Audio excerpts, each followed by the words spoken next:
نبی پاک صلی اللہ علیہ وسلم کی حدیث ہے مسلم میں طبرانی میں، حضور نے فرمایا آؤ میں تمہیں پچھلے زمانے کے ایک ایماندار نوخیز ولی اللہ کی بات سناؤں۔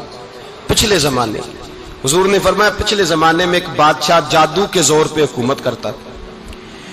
جب وہ ایک جادوگر اس نے رکھا ہوا تھا تو جادوگر اس کو جادو بتاتا، وہ جادو کے زور پر حکومت کرتا۔ جادوگر بوڑھا ہو گیا تو کہنے لگا بادشاہ کوئی نوجوان میرے پاس بھیج دے، اب میں بوڑھا ہو گیا ہوں میرا پتہ کوئی نہیں کب مر جاؤں۔ ایک نوجوان کی ڈیوٹی لگائی، بڑا زیرک سمجھدار، اپنے رعایا میں سے چن کے جو ذہین فطرت مزاج بچہ تھا وہ اس نے لگایا۔ اللہ کے محبوب علیہ الصلوۃ والسلام فرماتے ہیں بچہ جادو سیکھنے لگا، وقت گزرنے لگا۔ بچہ جب جادو سیکھنے جاتا تو رستے میں ایک راہب بھی تھا جو انجیل جانتا تھا، وہ اللہ اللہ سکھاتا، لوگوں کو حضرت عیسیٰ علیہ السلام کی تعلیمات سے آگاہ کرتا۔ اس نے دیکھا کہ یہاں بھی لوگ کٹھے ہیں تو وہ بچہ اس راہب کے پاس بھی اٹھنے بیٹھنے لگا۔ اب جب اس کے ساتھ اس کی گفتگو بڑھنے لگی تو اس کو باتوں میں لذت آنے لگی۔ اس نے راہب نے پوچھا کہ تو کون ہے اور کس طرح سے آیا ہے، کیا تیرا معاملہ ہے؟ اس نے کہا جی میں جادو سیکھنے جاتا ہوں، آپ کی باتیں مجھے بڑی اچھی لگتی ہیں۔ اس نے کہا دین سیکھ، جادو سیکھنے والے کافر ہو جاتے ہیں، قرآن و حدیث سیکھنے والوں کو اللہ کامل ایمان عطا فرماتا ہے۔ فرمایا یہ سیکھ۔ بچہ بیٹھنے لگا، اس کے پاس آنے لگا، باتیں دل میں گھر کرنے لگی۔ ایک وقت آیا کہ مسلمان ہو گیا، اور مسلمان کیسے ہوا؟ بچہ کہتا ہے میں تجربہ کر کے ہوا۔ اب میں تھوڑا سا وقت جادوگر کے پاس بھی جاتا اور باقی سارا وقت وہاں بیٹھتا۔ میں ایک دن جا رہا تھا تو رستے میں اژدہا تھا، بہت بڑا سانپ تھا، رستہ روک کے کھڑا تھا۔ یہ حضور نے بیان کی حدیث۔ نبی پاک صلی اللہ علیہ وسلم فرماتے ہیں بچہ کہتا ہے کہ رستے کے اندر سانپ ہے، رستے بند ہے، لوگ چھتوں درختوں پہ چڑھے ہیں، ہراش ہے۔ کہتے چھوٹا سا روڑا میں نے اٹھایا تو میں نے کہا اللہ اگر جادوگر سچا ہے تو اسے مار دے۔ چھوٹا سا روڑا میں نے پھینکا، اژدہا کوئی نہ مرا۔ پھر چھوٹا روڑا اٹھایا، میں نے کہا اللہ اگر وہ عالم سچا ہے تو اسے مار دے۔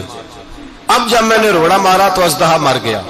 میرے اندر سے گواہی آئی نہیں دین کی باتیں سچی ہیں، نہیں قرآن کی باتیں اسلام سمجھانے کے لیے عرض کر رہا ہوں، اگرچہ اس دور میں انجیل تھی، اللہ رسول کی باتیں اچھی ہیں۔ کہتے میں مسلمان ہو گیا، اب میں نے راہب کے پاس ہی رہنا شروع کر دیا، جادوگر کے پاس چھوڑ دیا اس بچے نے آنا۔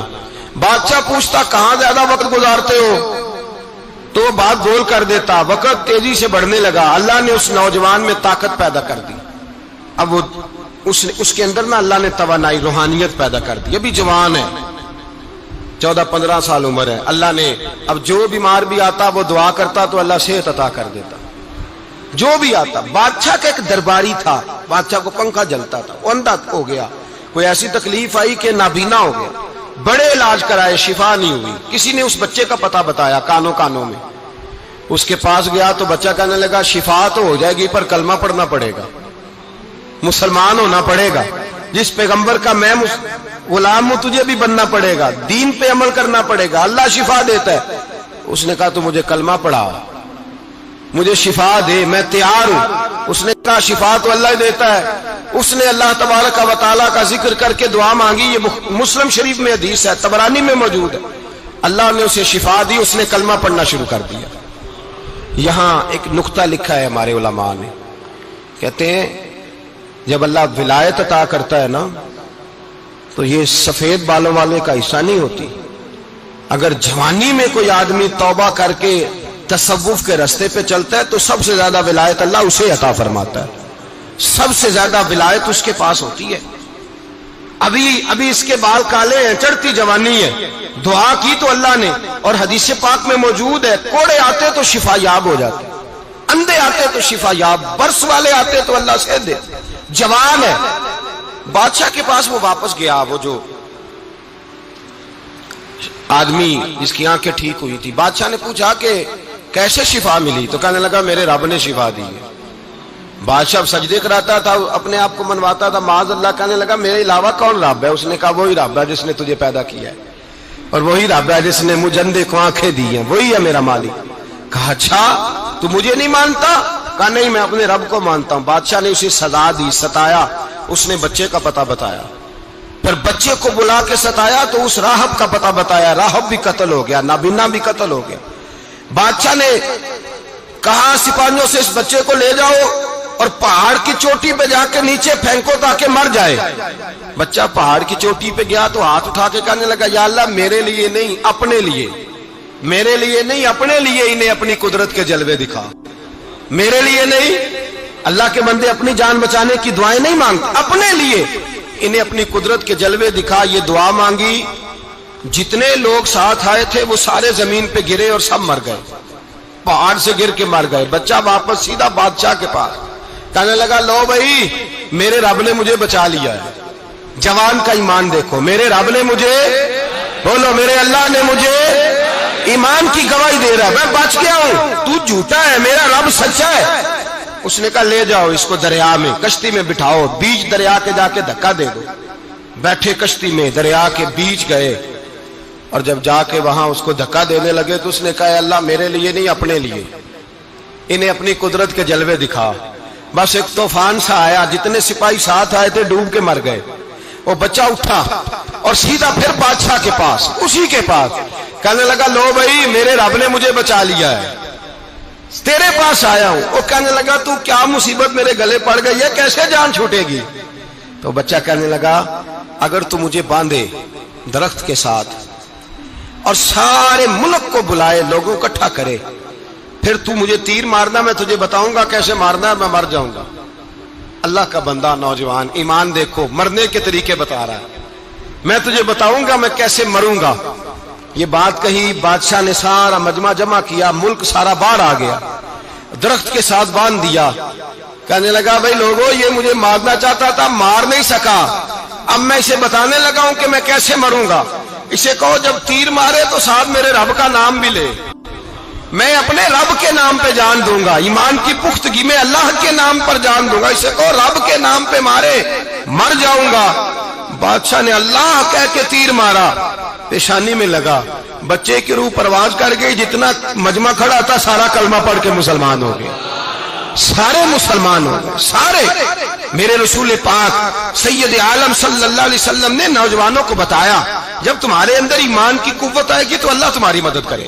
فرمایا وہ نوخیز ولی تھا، ابھی جوان رانا تھا، ابھی اس کی پیشانی پر جوانی کے آثار تھے، لیکن اس نے اللہ کو راضی کیا، رب کریم کو راضی. ولایت کا مطلب بڑھاپا نہیں، ولایت کا مطلب وہ نہیں کہ جب بڑا لمبا وقت گزر جائے تو پھر آدمی آئے کہ نہیں اب کیا کرنا ہے، اب مسجد ہی ہے، اب تو اس کے علاوہ گزارا ہی کوئی نہیں.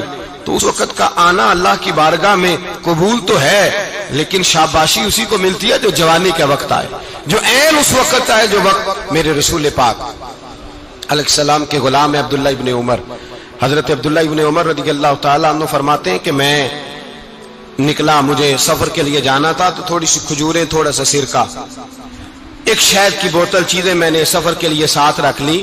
میں جب مدینے سے باہر صحرا میں نکلا نا تو رمضان نہیں تھا، غیر رمضان تھا. میں نے ایک نوجوان کو دیکھا بکریاں چرا رہا ہے، بکریاں چرا رہا ہے. اے جوان، آپ فرماتے ہیں اس کا چہرہ بڑا نورانیت والا، گرد پڑی ہوئی پر بڑا حسین. فرماتے ہیں میں نے اس کو کہا کہ آ جاؤ کھانا کھا لو، روزے بھی نہیں تھے. کہنے لگا نہیں میں نے روزہ رکھا ہوا ہے. فرماتے ہیں میں نے کہا پتہ کروں کہ نیرا نیک ہی ہے کہ پرہیزگار بھی ہے. نیک وہ ہوتا ہے جو نماز پڑھے روزہ رکھے، پرہیزگار وہ ہوتا ہے جو گناہ سے بچے، وہ پرہیزگار ہوتا ہے. کہا پتہ کروں پرہیزگار بھی ہے کہ نہیں. کہتے میں قریب گیا تو میں نے جا کے اس کو کہا بھائی تیری بکریاں بڑی پیاری ہیں، میرا دل کرتا ہے کہ بکری مجھے دے دو. کہتے وہ جوان، غربت بھی، پریشانی بھی، پر دامان توکل کی یہ خوبی ہے کہ اس پر پابند لگے ہوتے ہیں، دھبے نہیں ہوتے. غربت ہے. کہا جناب ایک بکری دے دو. آنے لگا جناب بکریاں میری نہیں، بکریوں کا مالک کوئی اور ہے.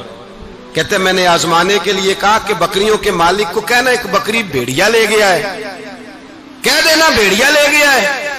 تو کہتے اس نے میری طرف دیکھا، گرد سے اس کے بال اٹے ہوئے، آنکھوں میں روشنی، چہرے پہ اطمینان، لب و لہجے میں ایمان کی طاقت. نوجوان کہنے لگا حضور بکریوں کے مالک کو تو کہہ دوں گا بھیڑیا لے گیا ہے، جب عرش کا مالک پوچھے گا تو کیا جواب دوں گا، اللہ کو کیا جواب دوں گا. کہتے ہیں میں کانپنے لگا اس کی بات سن کے. واپس آیا، جو کام نکلا تھا وہ چھوڑا، واپس لوٹ آیا.